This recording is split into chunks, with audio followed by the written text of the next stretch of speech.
One of my favorite stories you tell is that you're driving down the road in your truck and you turn on the radio and they're speculating on what jobs you're going to take. Yeah. How screwed up is that? I think he should do this, and I think, well, he's an idiot if he doesn't, do this or do that. And you're like, you don't even know me. I've never spoke to you ever in my life. I've never met you, but you're telling me that I need to take this job or go do that or whatever. Yeah, it's a fool's errand, right? I think the people around me would be the best ones to give me career advice. Well, I just think about that though, because there is a platform that person is speaking to, and there are listeners that are consuming that as fact. And I'm just wondering how you think about that, how it informs your worldview of just the misinformation. Yeah. I think, wow, if we aren't in the greatest era ever for just misinformation, and how we get it and how we process it whether it's world affairs, politics, sports.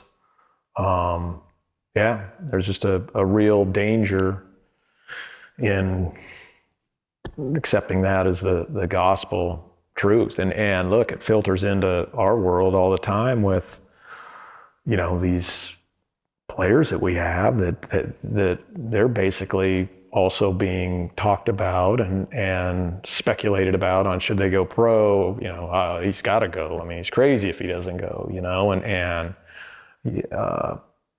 I think in many instances they end up doing that because they feel like they have to do it. Even in their heart of hearts, they don't think they should, or they think they're ready, or they don't even want to. I mean, we've had several instances of that at Gonzaga, but it's just because of all this talk, they end up going down there and what is your role as the coach when you see something heading for a crash in your mind versus taking the wheel versus letting them crash? Oh, I think, I'm going to give advice as, I'm always going to err on the side of helping prepare and tell them what I think. And, eventually they're going to have to make the decision, but always, I think, give them as much information as possible, whether they like the information or not.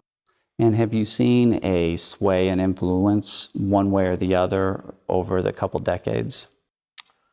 In regards to? Just your voice in their life. No, I think, it's been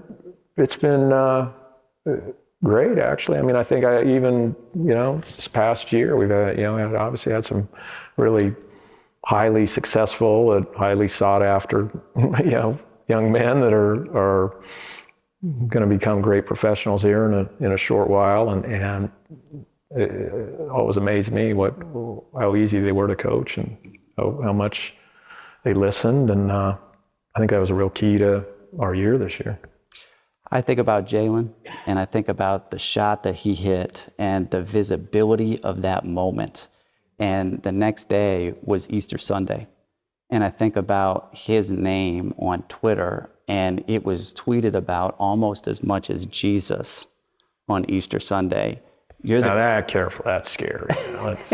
You're talking to a preacher's kid here. So those are fighting words.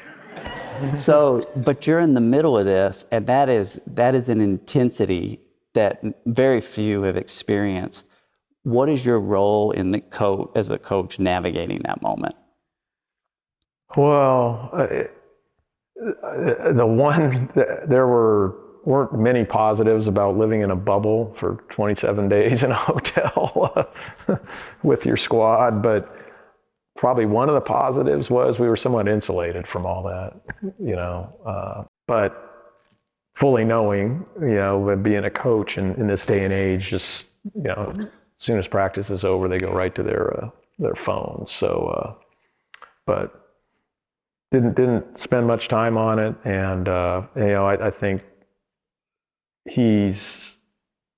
what makes him so special is he's been throughout the whole year was able to process all that stuff and still I can tell you that Sunday, Easter Sunday, I mean, we got after it a little bit in practice. I mean, he was competing as hard as ever.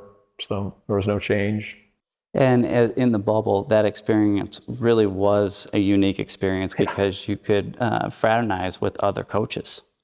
Well, theoretically, we weren't supposed to be doing that. That was highly illegal, but I took it upon myself to kind of, we had a pickleball court set up in one of our team rooms that we invited other prominent coaches in to play, and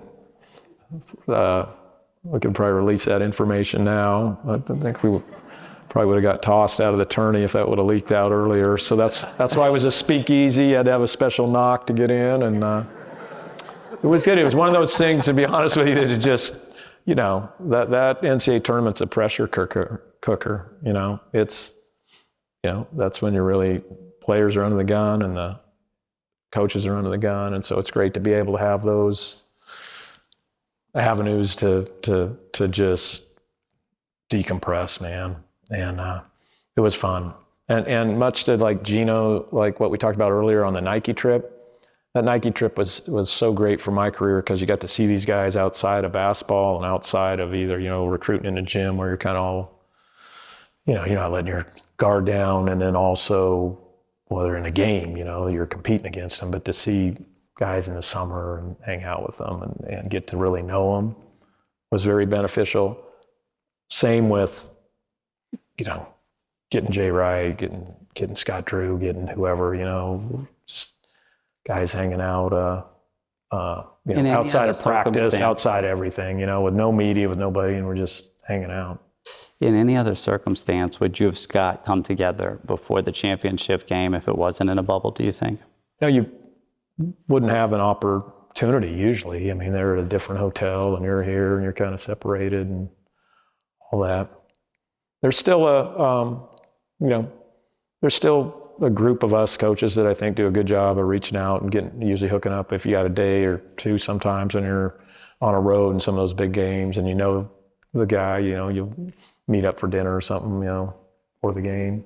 Which is good. I found it remarkable that you all would do that, and just the competition level the next day, it's like, it doesn't affect the friendship.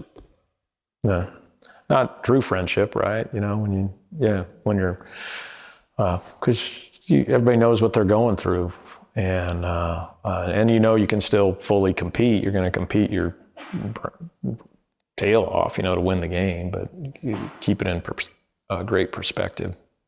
The bubble that's a great case study for your work. I mean, just the team building that you were able to do in the bubble was another one of the great positives of the whole experience. I mean, we were literally immersed, you know, 31 of us on the same hotel floor for 24 days. You know, had to eat every meal together, do everything together. So in many cases that really helped enforce, you know, everything that we're trying to do with all our team building and team development. And it was really cool. And like I said earlier, to go through it with the group I had made it even better because it was just, you know.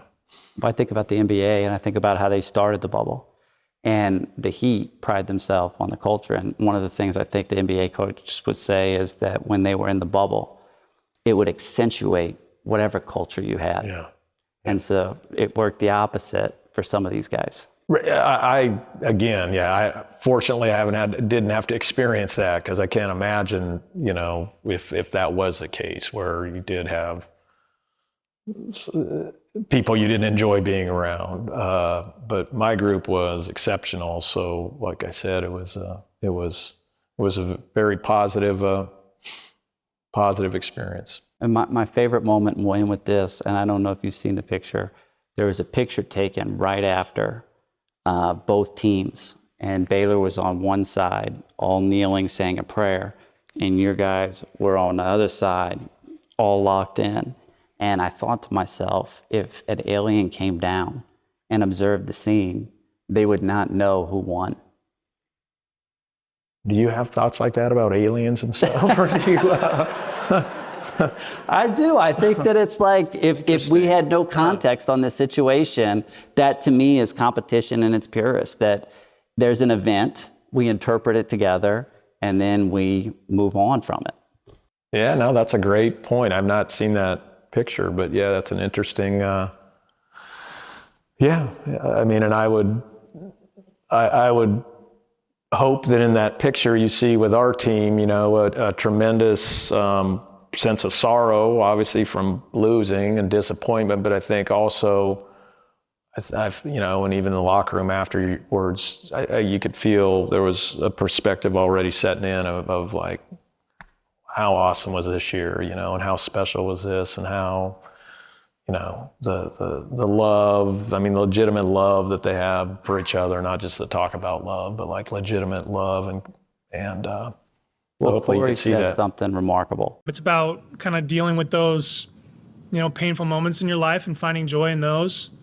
And that's where, you know, real happiness comes from. And I'm so thankful for the way that the team handled adversity and handled suffering all year long. And, you know, I'm definitely a better person because of, you know, playing this year under the circumstances that we did, you know, taking punch after punch, I guess, from the world. And, you know, this team stood strong all the way through. And I thought about what he said, of just how the adversity taught him throughout the year, and they came closer. And it seems to me like when guys move on from Gonzaga, they're going to experience more adversity than they've ever experienced, that they're going to continue to try and play professionally. And so there has to be some level of pride on your side to see Corey say these things and understand that if we had the success, he wouldn't be saying those things, but he's built for whatever challenges are coming his way. Yeah, and it's I always kind of, my old assistant coach, Leon Rice, who's the head coach at Boise State, would always remind me of this, like our players, all of our players, all you guys coach out there, they listen more than you know, they give off, you know, when you're talking to them. And it's amazing how a lot of times they regurgitate everything that we've been telling them. The alignment between you all is remarkable, and I know it inspired many. Let's give it up for Mark Field.